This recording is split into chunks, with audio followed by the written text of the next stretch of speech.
Bonjour, aujourd'hui je vais vous parler du Love to Do. Love to Do, donc c'est l'aimer faire. Et j'aimerais rajouter ce mot et oser faire ce qu'on aime faire. Alors pourquoi faut-il, c'est pas une injonction que je vous donne là, mais pourquoi vous avez intérêt, à mes yeux, à faire ce que vous aimez faire? Faut savoir que dans notre cerveau, ce qu'on dégage comme émotion quand on aime faire quelque chose, eh ben, cette chimie-là, cette émotion-là qui est présente ici, elle va remonter dans notre cerveau et développer comme ça des molécules, donc ocytocine, dopamine, sérotonine, voilà, des choses, ce qu'on appelle les molécules du bonheur en fait, les molécules qui font qu'on va se sentir bien. Donc quand vous faites du sport, ben, vous développez des molécules comme ça, vous vous sentez bien. Quand vous faites une activité peut-être de créativité, ben, voilà, vous allez sentir ça à l'intérieur de vous. Au bout d'un moment, il y a un process chimique ou même quand vous chantez. Voilà, il y a plein d'études aujourd'hui qui nous montrent que certaines activités, quand on les fait, eh ben, ça nous fait une petite étincelle, là, comme ça, un petit shoot quelque part, ou qui nous maintient dans un jus positif notre cerveau. Alors, il faut savoir que quand on n'aime pas faire quelque chose, eh ben, il y a l'effet inverse qui se produit.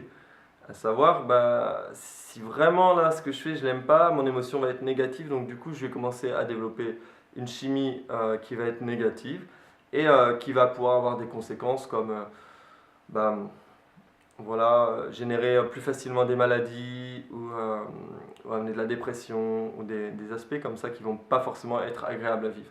Donc il y a deux cercles. Voilà, il y a un cercle vertueux, on va dire le cercle du love to do, puis il y a un cercle vicieux qui est bah, le j'aime pas faire là ce que je fais. Alors voilà, pour moi c'est une des grandes problématiques aujourd'hui, c'est que bah, il y a beaucoup de gens qui aiment pas faire ce qu'ils aiment pas, ce qu'ils font. Et j'aimerais bien que la tendance en fait elle s'inverse, en fait elle se transforme à ce niveau-là. Alors comment faire?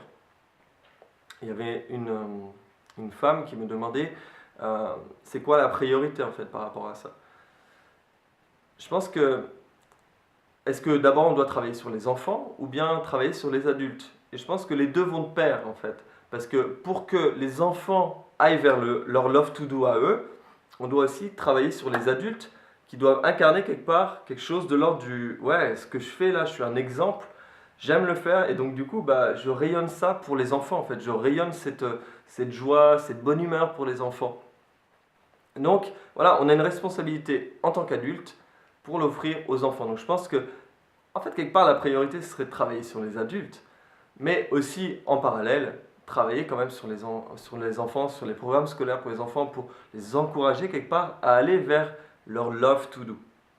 Donc ce concept de love to do, pour le situer, il est né dans les années 70 aux États-Unis, en Californie. C'était des personnes comme ça qui s'enfermaient dans leur garage et qui se mettaient vraiment à faire leur activité, mais vraiment que ce qu'ils aimaient faire. Et peu importe ce que pouvaient en dire les autres, ils s'étaient affranchis de ça et voilà, ils voulaient vraiment se concentrer et faire ça. Ça nous a donné, alors voilà, l'exemple un petit peu avant au niveau historique, c'est Walt Disney qui s'est enfermé dans son garage, qui dessinait, qui dessinait. Au bout d'un moment, il a créé ses dessins animés et c'est devenu aujourd'hui bah, une référence mondiale. Deuxième exemple aussi qu'on pourrait citer, c'est Steve Jobs qui bah, au départ, voilà, a commencé seul dans son coin. Il n'y avait pas grand monde qui croyait en lui, mais lui, il a toujours cru. Et aujourd'hui, voilà, c'est devenu bah, une marque mondiale. Alors, ça ne veut pas forcément dire le love to do, avoir du succès. Mais en tout cas, ce qui est sûr, c'est que vous aurez déjà une reconnaissance vis-à-vis de vous-même parce que vous serez dans un meilleur état intérieur et aussi une reconnaissance de l'extérieur parce que vous allez offrir quelque chose que vous aimez.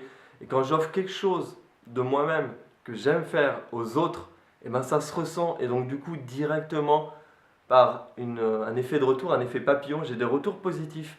Et donc dans ce cercle vertueux-là, et ben progressivement je peux aller vers une vie qui va être plus harmonieuse, plus épanouie, même s'il y aura peut-être toujours quelques obstacles, mais en tout cas, je vous invite et j'espère que voilà, il y aura de plus en plus de gens qui vont aller vers leur love to do.